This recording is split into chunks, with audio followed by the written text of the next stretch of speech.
नमस्कार विद्यार्थी मित्रांनो, तुमचं स्वागत आहे माझ्या यूट्यूब चॅनल ज्याचं नाव आहे maths and reasoning with Harshad.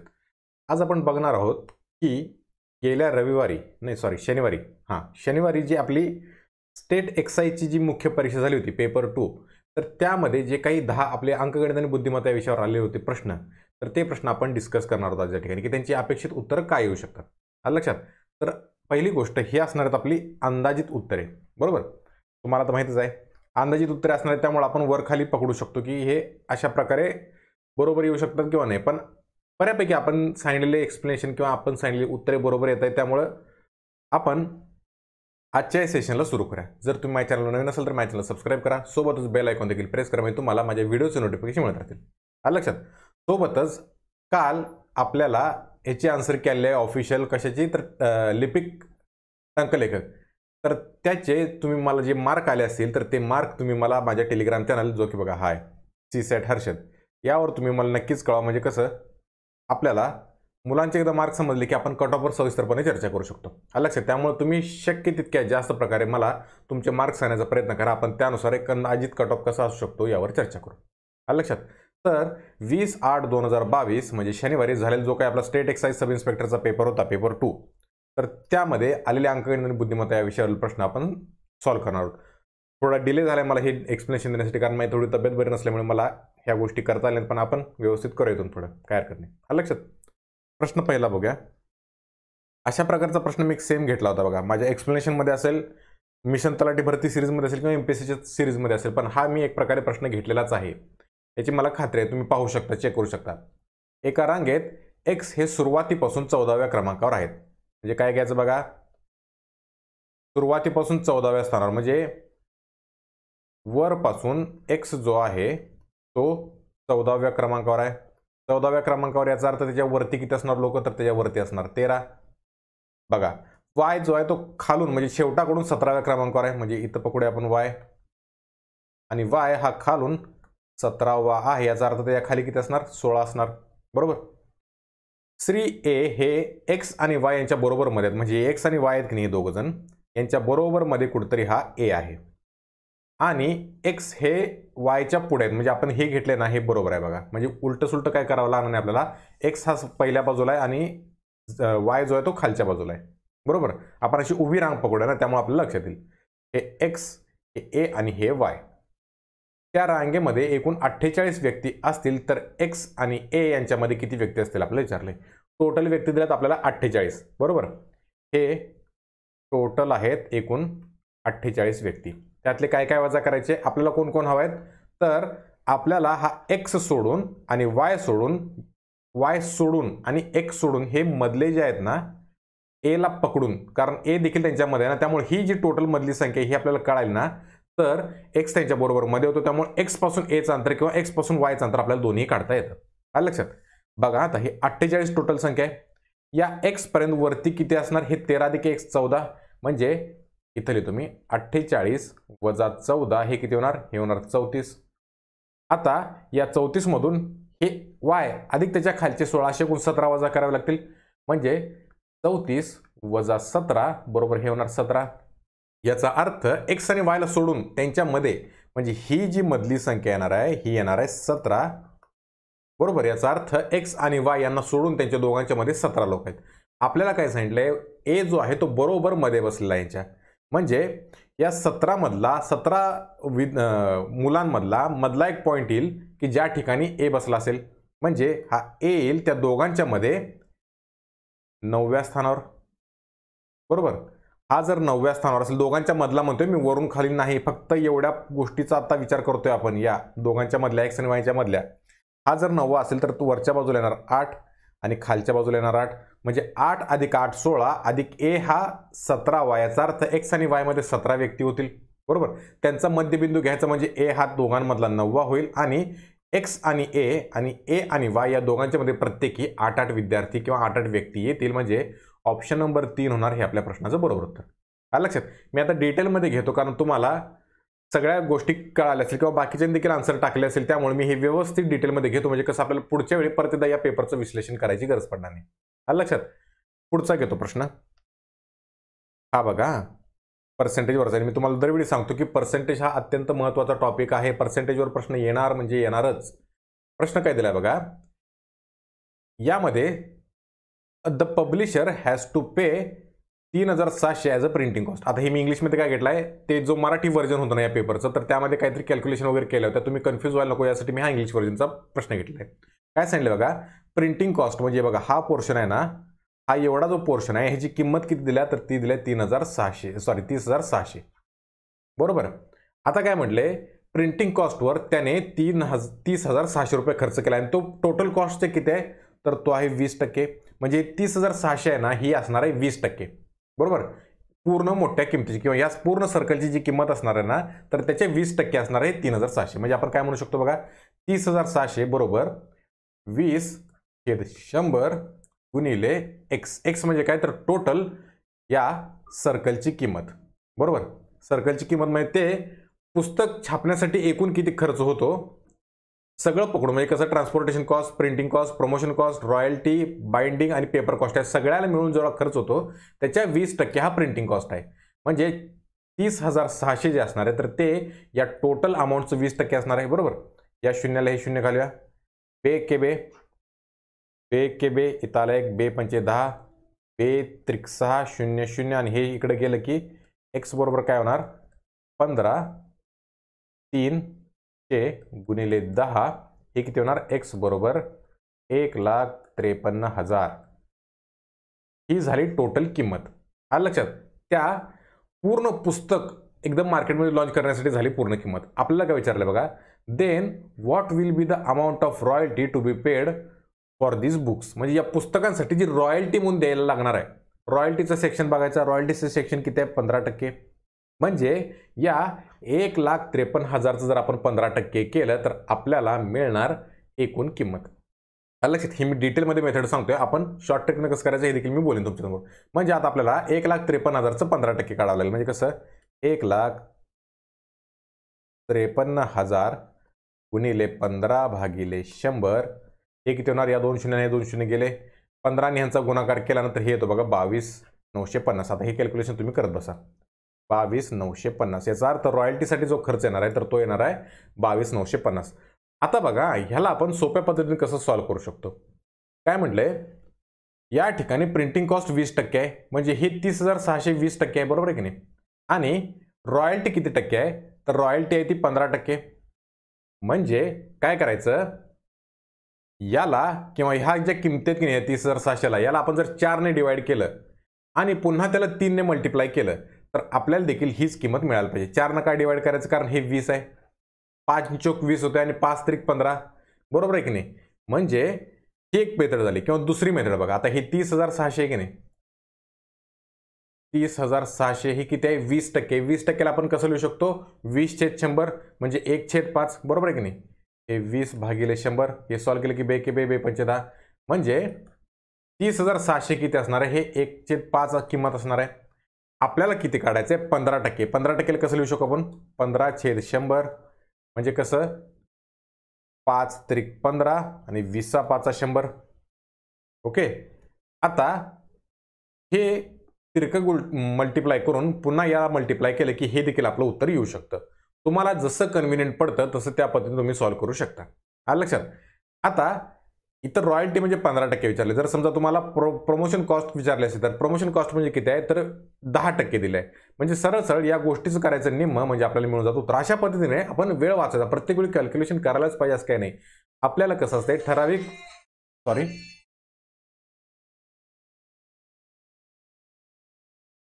आपल्याला दरवेळी कॅल्क्युलेशन केलंच पाहिजे असं काही नाही. काही काही छोट्या छोट्या गोष्टींमधून देखील आपण उत्तर काढू शकतो.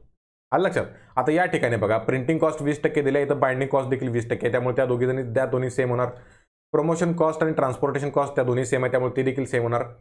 अशा पद्धतीने आपण व्यवस्थित लक्षपूर्वक बघितलं की आपल्याला कॅल्क्युलेशन न करता देखील कमीत कमी वेळात उत्तर सॉल्व्ह करता येतं. मला माहिती आहे की परीक्षेच्या वेळी ते टेम्परामेंट तसं असतं की आपल्याला त्या गोष्टी लवकर सुचत नाही, पण त्यासाठीच आपण प्रॅक्टिस केली पाहिजे. आलं लक्षात. पुढचा प्रश्न बघूया. हा प्रश्न एक भारी आहे बरं काय. पहाटे लवकर उठणाऱ्या लोकांपेक्षा उशिरापर्यंत जागणाऱ्या लोकांच्या मेंदूच्या रचनेतील भिन्नत्वाचा पहिला भौतिक पुरावा संशोधकांनी शोधलाय. म्हणजे माझ्यासारखी रात्री जागणारी माणसं आणि लवकर जे पहाटे उठतात शहाणी माणसं, तर त्यांच्या मेंदूच्या रचनेमध्ये थोडाफार वेगळेपण आहे किंवा त्यांच्या दोघांमध्ये भिन्नत्व आहे, हे एक त्याचा एक पुरावा संशोधकांनी शोधून काढलेला आहे. साधारण 10% पहाटे उठणारे व्यक्ती किंवा ज्याला आपण चंडोल म्हणतो म्हणून पात्र ठरतात.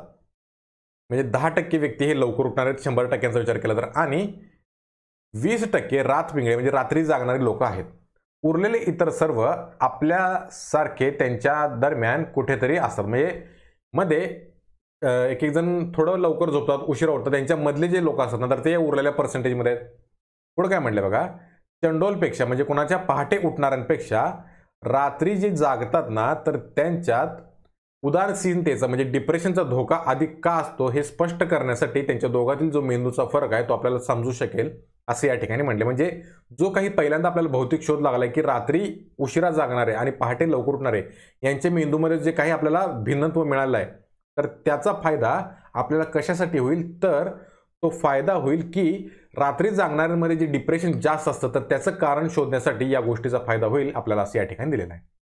पुढे काय म्हटलं बघा, रात्रपिंगळ्यांच्या मेंदूचे उदासीनतेशी निगडीत क्षेत्रातील सफेद द्रव्य म्हणजे व्हाईट सबस्टन्स ज्याला आपण म्हणतो, व्हाईट लिक्विड ची गुणवत्ता कमी असते हे मेंदू पडताळणीने दाखवून दिले आहे. म्हणजे हे व्हाईट मॅटर काय असतं तर चेता संकेतांच्या वहनासाठी गती वाढवणारी चरबीयुक्त रोधी उती.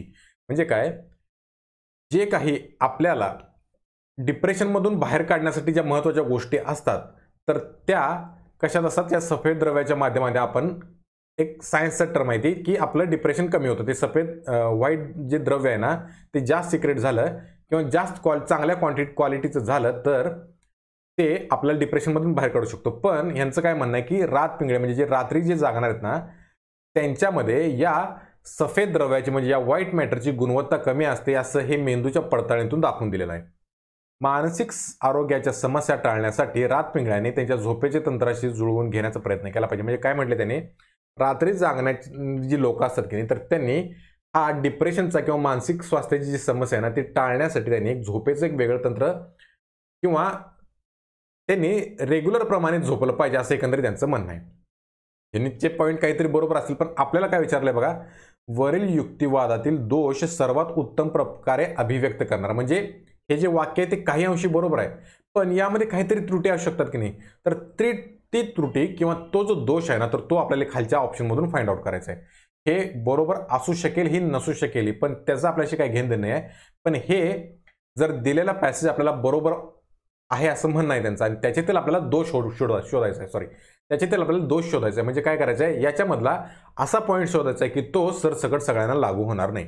बरोबर आहे का? म्हणजे यांनी एक प्रकारे मत दिले त्याला आपण काहीतरी दुसरं काउंटर आर्ग्युमेंट केलं म्हणजे त्याचं आपला मुद्दा देखील बरोबर झाला पाहिजे अशा पद्धतीने आपल्याला यातला दोष ओळखायचा आहे. पहिलं विधान बघूया, झोपेचे तंत्र सफेद द्रव्याच्या गुणवत्तेत बदल घडवत आणत असेल असं तो गृहीत धरतो. म्हणजे बघा या ठिकाणी आता त्यानं किंवा या लेखकानं असं म्हटलंय का की झोपेचं तंत्र हे सफेद द्रव्य याच्यामध्ये गुणवत्तेमध्ये बदल घडवून आणते, तर तसं नाही आहे. तर त्यांनी डिप्रेशनचं रिलेशन याच्याशी जोडलंय बघा, उदासीनतेचं रिलेशन त्यांनी गुणवत्तेशी जोडलेलं आहे. म्हणजे ज्यांच्यामध्ये किंवा रात्री जे जागणारे असतात त्यांच्यामधील जी उदासीनता असते तर त्याच्यातील सफेद द्रव्याची गुणवत्ता कमी आहे. पण याचा झोपेशी काही संबंध आहे का असं दिलंय का इथे या ठिकाणी कुठं, तर असं दाखवून दिलेलं आहे. म्हणजे का रिसर्चमध्ये कळालंय की जे रात्री झोपणारे असतात त्यांना डिप्रेशन होतं त्यांच्यामध्ये हे थोडं कमी गुणवत्तेचं ते व्हाईट फ्लुइड स्त्रवत असतं. पुढचं बघा, उदासीनता ही लोकात आढळणारी सर्वात सामान्य बाब आहे हे तथ्य तो दुर्लक्षित करतो. आता म्हणजे या ठिकाणी या ऑप्शनचं काय म्हणणं आहे की सरसकट बऱ्यापैकी लोकांना डिप्रेशन असतंच त्यामुळं तो हा मुद्दा मांडताना ते बाकीच्या लोकांचं डिप्रेशन देखील काउंट करत नाही असं याचं म्हणणं आहे. तिसरं बघा, चंडोल म्हणजे लवकर उठणारे आणि रातविंगळे प्रकारच्या दरम्यान असलेल्यांच्या मेंदूचा संदर्भ समाविष्ट करण्यात तो अपयशी ठरला आहे. आता हे वाक्य बघा तुम्ही आणि चौथं वाक्य देखील वाचून घ्या. म्हणजे कसं, रातपिंगळे म्हणजे रात्री झोपणारे स्वतःच्या झोपेच्या तंत्रात बदल करतील अशी इच्छा त्याने अंतर्निहित केली आहे. म्हणजे त्याने एक सजेस्ट केलंय बाबा या शेवटच्या लाईनमध्ये काय म्हणते, तुमच्या मानसिक आरोग्य टाळण्यासाठी रात्री जी जागतात ना त्यांनी झोपेशी तंत्र जुळवून घेण्याचा प्रयत्न केला पाहिजे. पण या ठिकाणी बघा हे चारही ऑप्शन जर आपण विचार केले तर दुसरा तर काय या ठिकाणी लागू होणार नाही, कारण या ठिकाणी त्यानं असं म्हटलेलंच नाही आहे की आपल्याला इतर लोकांच्या बाबतीत देखील त्यानं म्हटले का की त्यामध्ये उदासीनता आढळते. अशा प्रकारे त्यानं काय म्हणले या ठिकाणी त्या लेखकाने किंवा ह्यानं जो पॅराग्राफ लिहिलाय तर त्यानं कसं म्हटलेलं आहे त्या वक्त्यानं, तर त्यानं दोघांचं कंपॅरिझन केलंय. कोणाचं? तर एक तर सकाळी लवकर उठणारे आणि डायरेक्ट रात्री उशिरा झोपणारे, मधल्या लोकांचा त्यांनी विचारच केलेला नाही. तिसरा ऑप्शन बघा, चंडोल आणि रातपिंगळे प्रकारच्या दरम्यानच्या असलेल्या मेंदूंचा संदर्भ समाविष्ट करण्यात तो अपयशी ठरलाय. म्हणजे यानं काय केलेलं आहे, याची इन्फॉर्मेशन बरोबर असेल देखील, ही जी इन्फॉर्मेशन त्यानं दिलेली आहे ना त्या लेखकानं ती बरोबर असेल देखील, पण त्याने फक्त दोघांनाच कम्पेअर केले ना. म्हणजे 10% लोक जी लवकर उठतात आणि 20% लोक जी रात्रभर जागतात. म्हणजे याने फक्त या 30% लोकांचाच विचार केला ना. बाकीच्या उरलेल्या 70% बाबतीतली किंवा त्यांच्या बाबतीतली जी उदासीनता असते किंवा त्यांच्या बाबतीचं डिप्रेशन आहे त्याच्याबद्दल त्याने या ठिकाणी काहीच उल्लेख केला नाही. त्यामुळं सरसकट झोपेच्या गोष्टी टाळण्यामुळे जर असं उदासीनता येत असेल असं एक प्रकारे या वाक्याचं म्हणणं आहे किंवा या पॅसेजचं जर म्हणणं असेल, तर आपल्याला हे देखील पाहिलं पाहिजे ना की ह्या दोन कॅटेगरीचे व्यक्ती सोडून इतर जे काही 70% लोक आहेत, जे सामान्य लोक या ठिकाणी म्हटले बघा, उरलेले इतर सामान्य दरम्यान कुठेतरी असतात. म्हणजे यानं एक्झॅक्टली त्यांच्याबद्दल काही डिटेल दिली नाही, फक्त त्याने दोघांबद्दल जे कंपॅरिझन केलेलं आहे त्यावरूनच त्यांनी निष्कर्ष काढलाय. म्हणजे 100 पैकी तुम्ही विचार करा, 100 मुलं असतील तर तुम्ही फक्त 30च लोकांचं मत जाणून घेऊन तुम्ही सरसकट सगळ्यांचं म्हणणं आहे असं तुम्ही मांडत असाल तर ते चुकीचं आहे ना. आपल्याला सरसकट 100 लोकांचं म्हणणं घ्यावं लागेल. याचा अर्थ या 30 मधील देखील हे दोन प्रकार आहेत ना, जे लवकर उठणारे 10% आणि रात्रभर जागणारे 20%, यांना व्यतिरिक्त किंवा यांच्या व्यतिरिक्त उरलेले 70% मधले जे लोक आहेत ना त्यांचा देखील रिसर्च केला पाहिजे किंवा त्यांच्या बाबतीत देखील त्यांच्या बाबतीत कशा प्रकारची उदासीनता आहे किंवा त्यांच्यामध्ये किंवा त्यांच्या मेंदूमध्ये त्यांच्या मेंदूच्या रचनेमध्ये कशा प्रकारे भिन्नत्व आहे हे देखील त्यानं शोधलं पाहिजे होतं. पण याने फक्त या एवढ्याच 30% लोकांच्या आधारावर हे जे काही कन्क्लुजन काढले की तुम्ही मानसिक स्वास्थ्य टाळण्यासाठी रात्रीच्या झोपण्याचं तुम्ही टाळावं आणि व्यवस्थित लवकर उठावं असं एक प्रकारे त्याचं म्हणणं आहे ना, तर हे या ठिकाणी खोटं पडत आहे. लक्षात आपल्याला काय काय करायचं आहे, म्हणजे दिलेलं वाक्य विधान जरी बरोबर असेल तर ते कसं त्यामध्ये कोणत्या प्रकारचा दोष आहे तर ते आपल्याला शोधलं पाहिजे आणि त्यावरून आपल्याला उत्तर दिलं पाहिजे. आता या चौघांचा जर विचार केला तर माझ्या मते हे ऑप्शन 1 आणि ऑप्शन 3 यामध्ये हे होऊ शकते किंवा हे दोन उत्तर येऊ शकतात. कारण शेवटी हा कसं आयोग जे काही आपल्याला उत्तर बरोबर देईल तेच आपल्याला मान्य करावं लागतं, हे तर तुम्हाला सर्वज्ञच आहे. त्यामुळे पहिलं काय विधान म्हटले बघा, झोपेचे तंत्र सफेद द्रव्याच्या तुलनेत गुणवत्तेत बदल घडवून आणतो असं यानं गृहीत धरले. म्हणजे कसं झोपण्याचा संबंध त्यानं डायरेक्ट मेंदूच्या मध्ये जे सिक्रेट झालेलं असतं सफेद द्रव्य त्याच्याशी संबंध जोडलेला आहे. पण तसं नसू देखील शकतं ना, हे देखील तो स्वतःच ग्राह्य धरून करतोय, म्हणजे तो देखील एक दोष होऊ शकतो. किंवा दुसरं म्हणायला गेलं तर हे सकाळी लवकर उठणारे आणि रात्री उशिरा झोपणारे यांच्या दरम्यानच्या लोकांचा त्यानं अभ्यासच केला नाही किंवा त्यांच्याबद्दल त्यानं काही संदर्भ समाविष्ट केले नाही आणि ते संदर्भ न समाविष्ट करता त्यानं डायरेक्ट कन्क्लुजनवर आले की लवकर उठण्यामुळेच तुमची मेंदूची किंवा तुमची डिप्रेशन जे आहे ना तर ते कमी होऊ शकतं असं म्हटले. उरलेल्या 70% न विचार केल्यामुळे मला हा देखील ऑप्शन योग्य वाटतो. म्हणजे जर पर्सनली विचारायला गेला तर हे ऑप्शन नंबर 3 जो असणार ना तर तो आपल्या या ठिकाणी बरोबर उत्तर यायला पाहिजे, कारण त्यानं या 30% सोडून इतर जे काही लोक आहेत मधले त्यांचा विचार केलेला नाही आहे. लक्षात, त्यामुळे हा या विधानातील दोष होऊ शकतो. लक्षात. आता बघूया आपला पुढचा प्रश्न. पुढचा प्रश्न बघा, या प्रकारचा देखील मी प्रश्न घेतलेला आपल्या प्रॅक्टिस सेटमध्ये. काय म्हटलंय बघा, गटात एकूण 15 व्यक्ती आहेत, म्हणजे टोटल व्यक्तींची संख्या दिल्या. हा मोठा चौकोन आपण टोटल व्यक्तींसाठी रिप्रेझेंट करतो 15. त्यातील 7 व्यक्ती फ्रेंच आणि 8 व्यक्ती स्पॅनिश बोलतात. म्हणजे 2 सर्कल आले बघा. हे फ्रेंच बोलणारे किती आहेत 7 आणि हे कोण आहेत तर हे आहेत स्पॅनिश बोलणारे किती तर हे आहेत 8. 3 व्यक्ती एकही परदेशी भाषा बोलत नाहीत. म्हणजे या टोटल 15 मधले हे जर मधले सर्कल सोडले आपण तर हे उरलेले जे असतात ना हे असतात कोणतीही भाषा न बोलणारे किंवा कोणताही खेळ न आवडणारे किंवा कोणताही विषय न आवडणारे. लक्षात, आपण प्रश्न पाहिलेला आहे. ही मधल्या बाहेरच्या चौकोनातील उरलेल्यांची संख्या आली 3. आपल्याला काय शोधायचं आहे तर सर्व व्यक्तीतील दोन्ही भाषा बोलणाऱ्या व्यक्तींचा भाग निवडा. भाग म्हणजे काय, फ्रॅक्शन. एकूण दोन्ही भाषा बोलणारे व्यक्ती छेद टोटल व्यक्ती आपल्याला काढायचे आहे. लक्षात, म्हणजे आपल्याला काय शोधायचं आहे बघा, हा डार्क केलेला पोर्शन. आणि मी तुम्हाला काय म्हटलं होतं, टोटल व्यक्तींची संख्या काढायची असेल तर कशी काढायची, एक भाषा बोलणारी व्यक्ती अधिक एक दुसरी भाषा बोलणारी व्यक्ती म्हणजे 7 अधिक हे 8, यातून वजा काय करायचं तर यातून दोन्ही भाषा बोलणारे व्यक्ती, त्याला आपण सध्या एक्स मानूया. एक्स म्हणजे काय तर दोन्ही भाषा बोलणारे व्यक्ती, अधिक जर आपण कोणतीही न भाषा बोलणारी व्यक्ती केले तर आपल्याला काय मिळतं तर आपल्याला मिळतं टोटल व्यक्तींची संख्या. म्हणजे यामध्ये आपल्याला अधिक काय करावं लागेल, अधिक 3 की जे कोणतीही भाषा बोलत नाहीत, म्हणजे +3 आलं इज इक्वल टू टोटल व्यक्तींची संख्या, म्हणजे ही आली 15.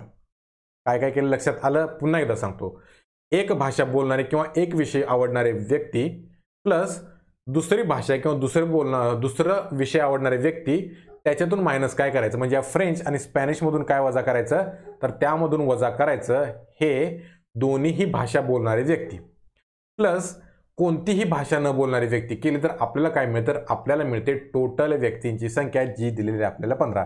म्हणजे 7 अधिक 8 वजा एक्स, एक्स हे काय तर दोन्ही भाषा बोलणारे व्यक्ती, प्लस 3 काय तर हे कोणतीही न भाषा बोलणारी व्यक्ती इज इक्वल टू टोटल व्यक्ती म्हणजे 15. हे सॉल्व्ह केले की आपल्याला येणार 7 अधिक 8 हे होणार 15, म्हणजे या 15ला हे 15 कॅन्सल होईल, वजा एक्स प्लस 3 बरोबर 0, म्हणजे एक्स बरोबर आलं 3. याचा अर्थ कोणती दोन्हीही भाषा बोलणारे व्यक्ती किती झाले तर ते झाले 3. आपल्याला भाग विचारले म्हणजे फ्रॅक्शन विचारलंय, म्हणजे काय करायचं, दोन्ही भाषा बोलणारी व्यक्ती 3 छेदामध्ये घ्यायचं एकूण किती व्यक्ती तर एकूण व्यक्ती आहेत 15, म्हणजे 3 भागिले 15 हे होणार 1 छेद किती 3 1 3 3 5 15, म्हणजे 1/5. ऑप्शन नंबर 4 होणार आहे आपल्या प्रश्नाचं बरोबर उत्तर. आलं लक्षात काय काय केलं. अशा प्रकारचे प्रश्न आपण आपल्या प्रॅक्टिस सेटमध्ये घेतलेले आहेत, तुम्ही ते रेफर करू शकता. आलं लक्षात. तुम्हाला एक जादा सांगायचं म्हणून सांगतो, माझं कौतुक नाही, पण आपण जो प्रॅक्टिस सेट नंबर 2 घेतला होता तर त्या प्रॅक्टिस सेटमधूनच जवळपास 4 प्रश्न आपले लिपिक टंकलेखक किंवा क्लर्क टायपिस्टची परीक्षा झाली होती मागच्याच रविवारी किंवा मागच्या शनिवारी, या नव्हे तर त्याच्या मागच्या शनिवारी, तर त्यामध्ये एकूण 4 प्रश्न आपल्या प्रॅक्टिस सेट नंबर 2 मध्ये, तर ते तुम्ही चेक करू शकता. कोणकोणते प्रश्न देखील सांगतो मी. तो लसावी मसावीचे प्रश्न होते 2, तो एक टाईप आला. शिवाय सिटिंग अरेंजमेंटचा होता की मध्यभागी कोण बसलाय, तो एक होता. त्यानंतर अजून एक कुठला तरी होता, तो आपण कव्हर केला. म्हणजे एकूण 4 प्रश्न तरी आपल्या एका प्रॅक्टिस सेटमधून आले. आलं लक्षात. माझं काही कौतुक नाही, पण ज्यांनी कोणी मला सुरुवातीपासून फॉलो केलंय त्यांना लक्षात आलं असेल की आपण जे काही प्रश्न घेतले आहेत त्यामधून प्रश्न येत आहेत. आलं लक्षात. याचं उत्तर असणार आहे ऑप्शन नंबर 4. पुढचा प्रश्न बघूया. ही माहिती बघा कोडिंग डिकोडिंगची आहे. आपण PYQ मध्ये कदाचित घेतला असेल किंवा नसले देखील घेतला असेल, पण आपण हे सॉल्व्ह करूया या ठिकाणी. सोबतच्या सारणीमध्ये शब्द आणि प्रत्येक ओळीतील दिलेले विस्कळीत त्यांचे संगत अंक सांकेतिक भाषेत दिलेले आहेत. मग यावरून आपल्याला चुकीचं विधान कोणतं आहे ते निवडायचं आहे. म्हणजे या ठिकाणी सरळ सरळ काय दिलंय बघा, ड्रीम या शब्दासाठी कोड या शब्दांपैकी एक आहेत, फक्त त्यांनी काय केलं त्या अंकांची अरेंजमेंट चेंज केली. म्हणजे काय केले बघा, 3 9 5 8 6 हे फक्त अंक त्यांनी चेंज केले आहेत, बरोबर. त्यानंतर PRONE याच्यासाठी काय दिलंय 21864. पुढं काय अरोमा AROMA याच्यासाठी काय दिलंय 18393. आता मी का लिहितोय तुम्हाला एक्सप्लेन करण्यासाठी. परीक्षेमध्ये हा आपण प्रश्नचा सॉल्व्ह न करता देखील सॉल्व्ह करू शकतो, देखील सांगतो. म्हणजे न सोडवता देखील आपण उत्तर देऊ शकतो. पुढचं काय DRONE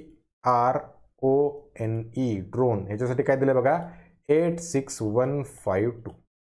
आता आपण पर्याय बघूया. या प्रणालीनुसार जर अंक 0चा वापर आय चा संकेत म्हणून केला तर आय साठी कोडिंग त्यांनी जर आय साठी त्यांनी 0 हा कोड वापरला तर प्राईड या शब्दासाठी आपण कोडिंग करणे शक्य आहे असं म्हटले. आता तुम्ही बघा हा 0 या ठिकाणी कुठे दिसतोय का या सगळ्या अंकांमध्ये? नाही. का नाही? कारण यासाठी आपल्याला आय हा अल्फाबेट लागेल आणि या दिलेल्या 4ही शब्दांमध्ये आय हा अल्फाबेट कुठेच येत नाही. पण बाकीचे तुम्ही प्राईड या शब्दातील बघा PRDE. आता पी कुठं आहे? पी इथं आहे बघा. आर या सगळ्यामध्येच आहे. पुन्हा डी आहे का? हा डी आहे या 2 ठिकाणी आणि ई आहे या सगळ्या ठिकाणी. म्हणजे कसं PRDE याच्या जर आपण कोडिंग किंवा याचे कोडेड वर्ड काढले किंवा कोडेड अंक जर आपण काढले आणि आयचा कोडेड वापरला तर प्राईड या शब्दासाठी देखील आपण कोडिंग करू शकतो का? तर हो, करू शकतो. त्यामुळे या ठिकाणी हे पहिलं विधान या ठिकाणी बरोबर येतं. का? तर आपण आयच्या जागी जर आपण 0 हा कोड वापरला तर प्राईड या शब्दासाठी आपण कोड तयार करू शकतो, बरोबर. या ठिकाणी बघा वर्णाक्षर ओ चा संकेत 1 आहे, म्हणजे ओ साठी 1 वापरले हे आपण चेक करून बघूया. या ठिकाणी बघा ओ इथे देखील आहे, इथे देखील आहे, इथे देखील आहे आणि दुसरा कुठला डबल आहे का बघा त्यामध्ये, यामध्ये एन एन या ठिकाणीच आहे, ई ई या ठिकाणीच आहे, पुन्हा ए ए या ठिकाणी आहे, आर सगळ्याच ठिकाणी आहे. म्हणजे जर आपल्याला कॉन्फ्लिक्ट झालंच तर आर आणि ओ साठी हा 0 आहे बरं काय, तर 0 लिहितो, कन्फ्यूज व्हाल नाही तर तुम्ही. काय लिहायला 0 बरोबर. आता बघा तुम्ही आर या सगळ्या ठिकाणीच आहे, बरोबर आहे की नाही, आणि दुसरा कुठला अल्फाबेट या बाकीच्या ठिकाणी सगळ्या ठिकाणी, याचा अर्थ या चारही कोडिंगमध्ये आर साठी असणार आहे, कारण आर सगळ्या ठिकाणी, या सगळ्या ठिकाणी कुठले ते बघा, आर साठी 6 6 6 फक्त 3 ठिकाणीच आहे, त्यानंतर 8 8 8 आहे बघा. म्हणजे आर साठी काय बनल इथं, आर साठी बनल 8, आर साठी काढू शकतो. मग आर साठी जर आपण काढलं तर उरतात हे ओ ओ ओ ओ, हे या 3 ठिकाणी आहेत. म्हणजे या ठिकाणी असणारे जे असणार आहेत ना एकच अल्फाबेट दोन्ही ठिकाणी किंवा त्याचा कोडेड, त्यावरून आपण ओ ची माहिती काढू शकतो. बघा या वरच्या ठिकाणी एक नाही आहे, बाकीचं इथं एक आहे, इथं एक आहे, इथं एक आहे. म्हणजे आपण ओ साठी एक हा संकेत असू शकतो असं म्हणू शकतो का 100%? तर हो म्हणू शकतो. म्हणजे पहिलं देखील या ठिकाणी बरोबर आहे, दुसरं देखील या ठिकाणी बरोबर आहे. तिसरं बघा, या शब्दातील सर्व अक्षरांचे स्वतंत्र संकेत निश्चित करणे शक्य आहे. आता हे शक्यच आहे कारण आपण या ठिकाणी काढतच आहे बघा. आर साठी 8 आलं, ओ साठी 1 आलं, आर साठी 8 आलं, ओ साठी 1 आलं.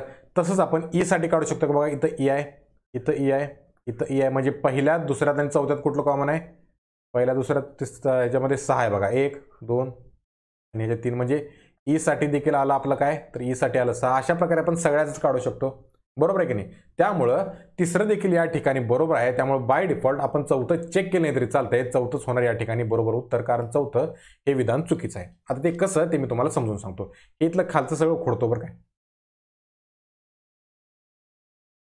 आता बघा आपण डी साठी काढू शकतो, पहिल्या ड्रीम साठी.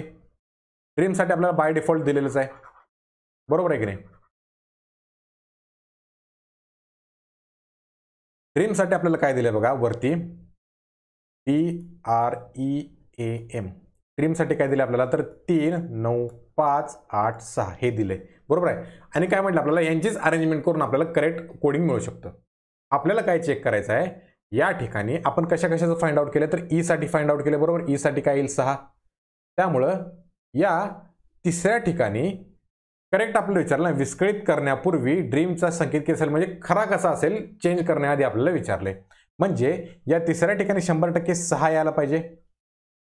आलं लक्षात, DREAM इथं 6 यायला पाहिजे. मी काय म्हणतोय लक्षात आलं. हे जर याचं जर आपण ओरिजिनल कोडिंग काढायचं म्हटलं, जर चेंज अंकांची चेंज न करता, तर या ईच्या ठिकाणी 6 यायला पाहिजे, हे तर 100%. या आरच्या ठिकाणी काय यायला पाहिजे, तर आरच्या ठिकाणी यायला पाहिजे 8. म्हणजे दुसरा आणि तिसरा जो अंक असणार तर तो असणार आहे 8 आणि 6. ते आपल्याला दिले का बघा इथं.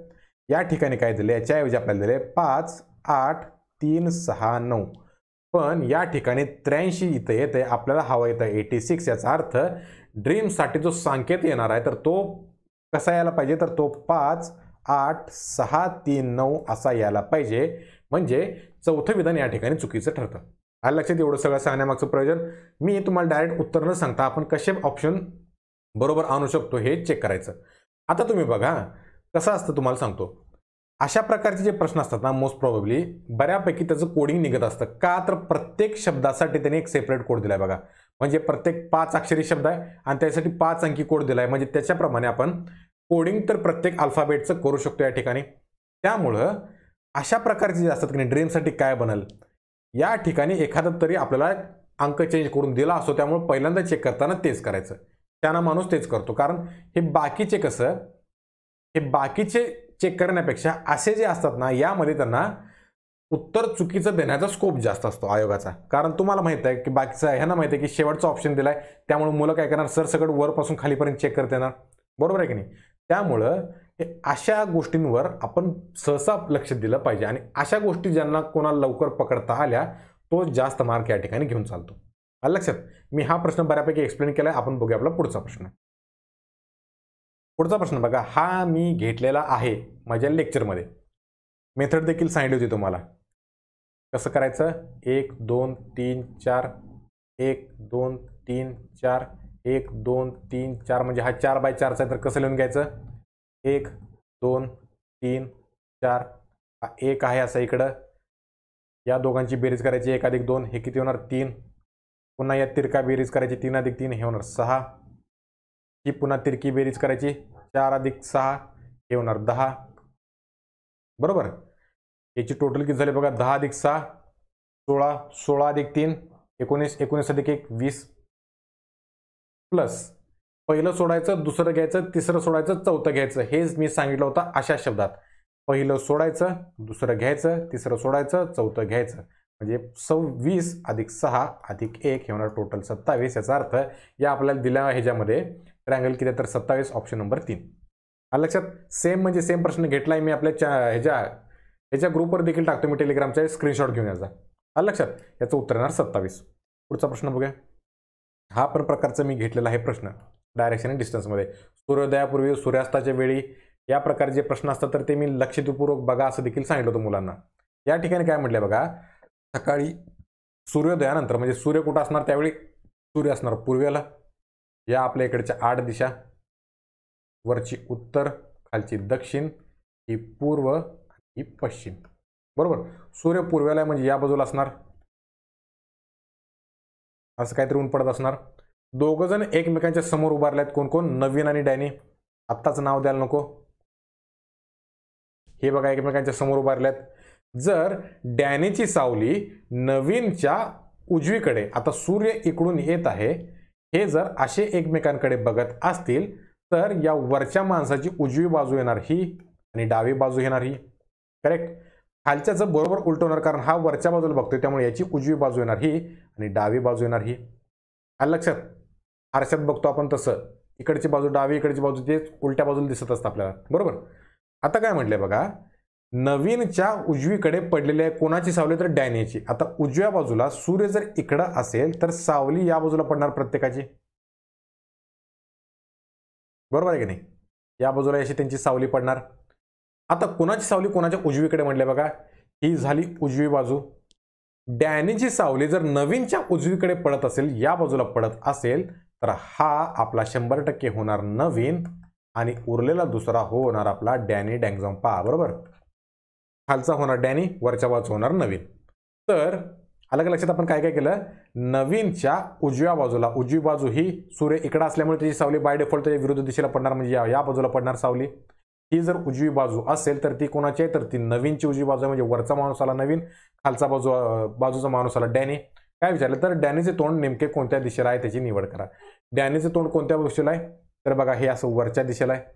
ही वरची दिशा कोणती आपली तर ही आहे उत्तर दिशा, म्हणजे ऑप्शन नंबर 3 होणार या प्रश्नाचं बरोबर उत्तर. आलं का लक्षात. अशा प्रकारचे प्रश्न मी घेतलेले आहेत, तुम्ही पाहू शकता.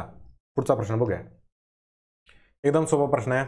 यामध्ये काय केले बघा, पहिला संख्या आणि या दुसऱ्यामध्ये +1 ऍड केले आणि गुणाकार केलाय सरळ सरळ. म्हणजे कसं, 11 अधिक 3 अधिक 1 किती होणार 4, 11 गुणिले 4 44, खालची संख्या आली, बरोबर. 16 गुणिले 8 अधिक 1 9, 16 गुणिले 9 16 9 144, खालची संख्या. तसंच 20 गुणिले 13 अधिक 1 14, 14 दुनी 28 280, ऑप्शन नंबर 2 होणार आहे आपल्या प्रश्नाचं बरोबर उत्तर. लक्षात. पुढचा घ्या तुम्ही. हा प्रश्न बघा, या ठिकाणी एक तर तुम्ही पाठ केला असेल तर याचं उत्तर 65 यायला पाहिजे, कारण हे स्टँडर्ड उत्तर आहे.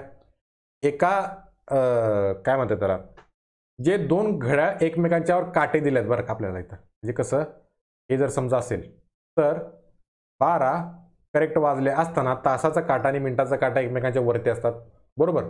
तर अशा प्रकारे किती वेळानंतर दोन्ही काटे पुन्हा एकमेकांवर येतील असा जो प्रश्न असतो ना, तर त्याचं तुम्ही वाटल्यास आता पाठ करून ठेवा. असं जे असतं ना तर त्याचं उत्तर असतं 65. आलं लक्षात.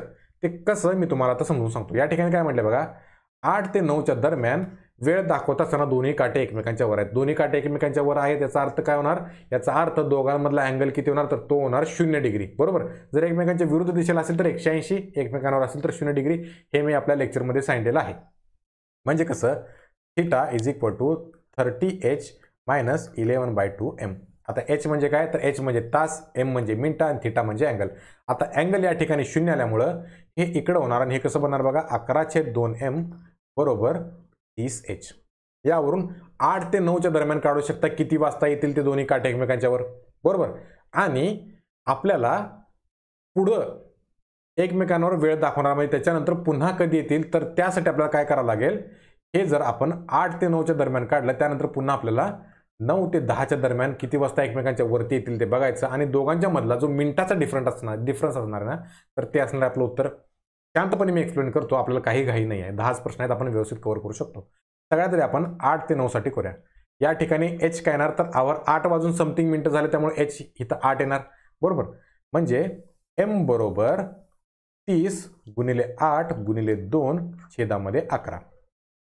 8 त्रिक 24, 24 गुणिले 2 हे होणार 48. 480 भागिले 11 हे जर सॉल्व्ह केलं तर कसं होते बघा, 11 चोक 44, इथं आले 4, 11 त्रिक 33, बरोबर. पुढं काय आलं 7.43 पॉईंट किती येईल, 11 सख्ख 66, 11 त्रिक 33 म्हणजे 43.63 काय तरी येईल.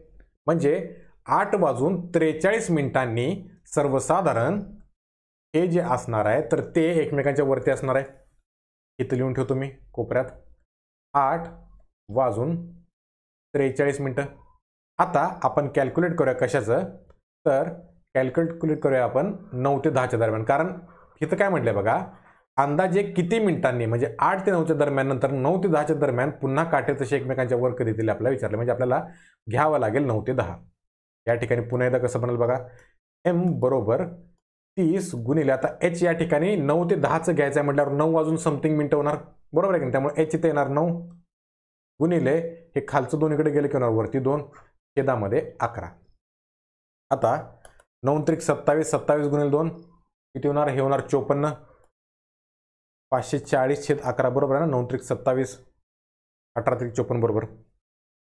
या ठिकाणी बघूया आपण, 11 1 11, 11 चोक 44, इथं आले 9, 11 8 88, इथं किती आलं 0.8 उरले, म्हणजे 11 7 77, 7 11 2 22 म्हणजे 78.72.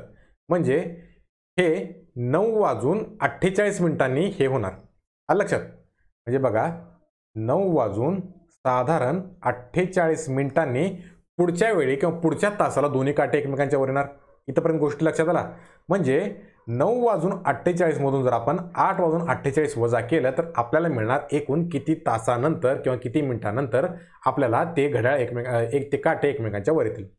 आता 8 ते 9 यामध्ये किती तास येणार, 1 तास. म्हणजे 1 तास तरी पुढे गेलेच असणार आहे, म्हणजे 60 मिनिटं प्लस आता हे 8.43 ते 9.43 1 तास झाला, म्हणजे 60 मिनिटं झाले. आलं का लक्षात. 8.43 ते 9.43 हे झाले एकूण 60 मिनिटं. आणि 9.43 ते पुढचे 9.48 हे किती मिनिटं होणार, तर 48 वजा 43 हे होणार 5, म्हणजे 60 अधिक वरचे एक्स्ट्राचे 5 असे 65 मिनिटं होणार. म्हणजे सर्वसाधारण तुम्ही हे लक्षात ठेवा की दोन काटे एकमेकांवर येण्यासाठी 65 मिनिटं जावी लागतात. आलं लक्षात. हे तुम्हाला कन्सेप्ट एक्सप्लेनेशन करून सांगितलं, म्हणजे तुम्हाला पुढं काही प्रॉब्लेम येणार नाही. आलं लक्षात. याचं 65 ह्याचं उत्तर यायला पाहिजे. पुढचा प्रश्न बघूया. हा कदाचित शेवटचा प्रश्न आहे आपला, बरोबर. काय हरकत नाही, आपण सगळे प्रश्न घेतले आहेत. आपल्याला मी दरवेळी कसं करतोय, एक्सपेक्टेड आन्सर देतोय, सोबतच आपण एक्सप्लेनेशनचा देखील एक सेपरेट व्हिडिओ बनवत असतो नंतर PYQ सिरीजमध्ये. आता आपल्याला या प्रश्नासाठी काय करायची गरज नाही, कारण मी प्रत्येक प्रश्न शांतपणे एक्सप्लेन करून सांगण्याचा प्रयत्न केला आहे. आलं लक्षात.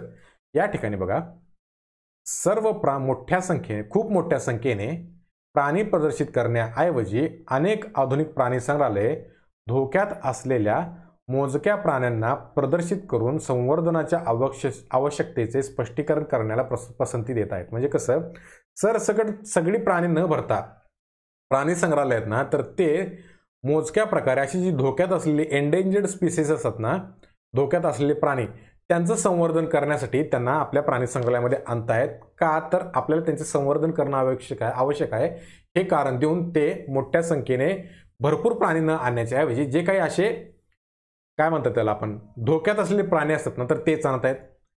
धोक्यातील प्राण्यांच्या सुरक्षेची गरजेबाबत जागृत करण्यासाठी लोकांना प्राणी संग्रहालयांना भेट द्यायला प्रोत्साहित करणे हा एकच मार्ग आहे. म्हणजे कसं, कोणता प्राणी बाबा नामशेष होत आहे किंवा तो धोक्यात येत आहे याच्याबद्दल जागृती करण्यासाठी लोकांनी प्राणी संग्रहालयाला भेट देणं गरजेचं आहे आणि ते करण्यासाठी लोकांना प्रोत्साहित केलं पाहिजे असं या ठिकाणी म्हणणं आहे. लोकांना विविध प्राणी पाहण्यात अधिक रस असतो, मग त्यांना धोका असो वा नसो, परंतु प्राणी संग्रहालय फायदेशीर बनवण्यासाठी लोकांना प्राणी पाहायला आकर्षित करणे आवश्यक आहे. म्हणजे लोकांना काय नाही, लोकांना कसं आहे माहिती आहे काय, वेगवेगळ्या प्रकारचे प्राणी बघायला आवडतात. मग त्यांना धोक्या असो किंवा नसो, म्हणजे ते धोक्यात असलेले प्राणी असू देत किंवा नसू देत, लोकांना कसं सरसकटच वेगवेगळ्या प्रकारचे प्राणी बघण्याची इच्छा असते किंवा त्यांना जास्त अधिक रस असतो. पण प्राणी संग्रहालय जर आपल्याला चालवायचं असेल तर त्यासाठी भरपूर लोक तर आले पाहिजेत, मगच आपण तिकीट किंवा बाकीच्या गोष्टींनी किंवा निधीमधून आपण बऱ्यापैकी त्यातून आपल्याला प्राणी संग्रहालय फायदेशीर बनवता येतात. बरोबर आहे की नाही? अशा प्रकारे हे आपल्याला इथं वाक्य दिलं आहे. आता काय म्हटलंय बघा, वरील युक्तिवादाचे सर्वात उत्तम समर्थन करत असलेल्या अनुमानाची निवड दिलेल्या पर्यायातून करा. म्हणजे वरती दिलेलं जे काही आपल्याला एवढं सगळा पॅसेज दिलाय तर तो का खरा आहे किंवा का चांगला आहे हे आपल्याला या ठिकाणी बघितलं पाहिजे. या ठिकाणी मेन थीम काय बघा या पॅसेजची, तर सरसकट भरपूर प्राणी न आणता प्राणी संग्रहालयवाले काय करतायत तर ते जे काही धोक्यात असलेले प्राणी आहेत त्यांना आणण्याचा प्रयत्न करतायत, कारण त्यांना संवर्धनाची गरज आहे अशा प्रकारचं ते कारण देत आहेत. बरोबर, धोक्यात जे काही प्राणी आहेत तर त्यांच्याबद्दल जागृती घडावी यासाठी लोकांनी प्राणी संग्रहालय भेट देणं गरजेचं आहे आणि त्यासाठी त्यांना प्रोत्साहित केलं पाहिजे. हा एकच मार्ग राहिला त्यांच्यापाशी. पण लोकांचं कसं आहे तर लोकांना हे वेगवेगळ्या प्रकारचे प्राणी बघण्यात इंटरेस्ट आहे. त्यामुळं मग त्यांना धोका असलेले प्राणी असू देत किंवा नसलेले देखील प्राणी असू देत, धोक्यात असलेले प्राणी असू देत किंवा नसू देत, त्यांना सरसकट वेगवेगळ्या प्रकारचे प्राणी बघायची त्यांची इच्छा असते. परंतु जर लोकांना फायदेशीर बनवायचं, प्राणी संग्रहालय जर फायदेशीर बनवायचे असतील तर भरपूर लोक आले पाहिजेत असं या ठिकाणी यांचं म्हणणं आहे. तर आता याचं समर्थन करणार काय गोष्ट आहे बघा, तो आपल्याला शोधायचा आहे. पहिला बघूया युक्तिवाद. फायदेशीर संग्रहालय हे विविध प्राणी प्रजाती बाळगण्याला प्राधान्य देतात. पण या ठिकाणी वरती काय सांगितले बघा, सरसकट प्राणी संग्रहालय काय करायला आहेत आता, आधुनिक प्राणी संग्रहालय धोक्यात असलेल्या जनावरांनाच प्रदर्शित करतायत. त्यामुळं या ठिकाणी फायदेशीर प्राणी संग्रहालय विविध प्राणी प्रजाती बाळगण्याला प्राधान्य देतात असं या ठिकाणी यांचं म्हणणं आहे का? तर बाकीचे आपण पुढचे पर्याय बघून घ्या. जी प्राणी संग्रहालये संवर्धन उपक्रमांना आणि धोक्यातील प्राण्यांच्या सुरक्षेला व जोपासनेला प्राधान्य देतात ती फायदेशीर नसतात. आता हे थोडं नकारार्थी वाक्य आहे. वरती पॅसेजचं जरी म्हणणं तसं असलं की जर आपण सार्वजनिक वरती त्यांचं काय म्हणणं आहे की लोकांना फायदेशीर, लोक कधी आकर्षित होतात ज्यावेळी त्यांना विविध प्रकारचे प्राणी बघायला मिळतात त्यावेळी.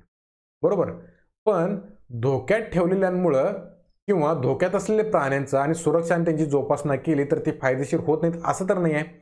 वेगवेगळे जर त्यांनी भरपूर प्रकारचे जर धोक्यात असलेले प्राणी आणले तर साहजिकच लोकांचा ओढा वाढेल, त्यामुळे ते फायदेशीर होऊ शकतात. याचा अर्थ संवर्धन उपक्रमांना किंवा धोक्यात असलेल्या प्राणी आणलेल्यांमुळे प्राणी संग्रहालयाला फायदेशीर नसतात हे म्हणणं तर सरळ चुकीचं आहे. बरोबर आहे की नाही? सर्वसाधारण लोकांची मेंटॅलिटी कशी आहे की जर तुम्ही वेगवेगळ्या प्रकारचे प्राणी आणले बघा, इथं विविध प्राणी पाहायला येतात, मग भले ते एंडेंजर्ड स्पेसीस असू देत किंवा कुठेही सापडणारे असू देत, म्हणजे लोकांना फक्त वेगवेगळ्या प्रकारचे प्राणी बघायचे आहेत, मग ते धोक्यात असलेले असू देत किंवा नसू देत. पण फक्त जर तुम्ही धोक्यात असले पण विविध प्रकारचे आणले तर लोक देखील बघायला येतील ना, कारण ते भरपूर प्रकारचे प्राणी आहेत. म्हणजे जर तुम्ही संवर्धनाचा उपक्रम म्हणून किंवा धोक्यात असलेली जर सुरक्षा आणि जोपासना करण्यासाठी आणलात तर ते फायदेशीर होणारच नाहीत असं आपण सरसकट निगेटिव्ह म्हणू शकत नाही किंवा नकारार्थी वाक्य म्हणू शकत नाही. त्यामुळं दुसरं तर या ठिकाणी युक्तिवाद योग्य होणार नाही. तिसरं बघूया, सर्वसाधारण लोकांना प्राणी संग्रहालयामार्फत होणाऱ्या संवर्धन उपक्रमात आणि धोक्यातील प्राण्यांची सुरक्षा व जोपासना यात खूप मर्यादित रस असतो.